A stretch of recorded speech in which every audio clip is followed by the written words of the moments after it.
Sa tuwing ako'y naglalakad sa garden, hindi ko mapigilan na hindi tanawin si variegated Ficus triangularis variegata.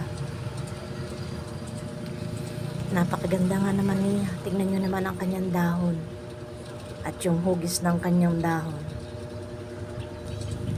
Napakaganda, di po ba? Hugis triangular na may puti sa gilid ng kanyang dahon, na mayroong stripe na kulay green sa gitna. Heto siya kapag lumaki, mga kakabsa. Tignan nyo, napakaganda, di ba? Napakagandang gawing Christmas tree para pagsapit ng Pasko. Meron na tayong Christmas tree. Ngayon, hindi ko talaga mapigil ang aking sarili na magsasa. Kaya yan, nagsasa na tayo.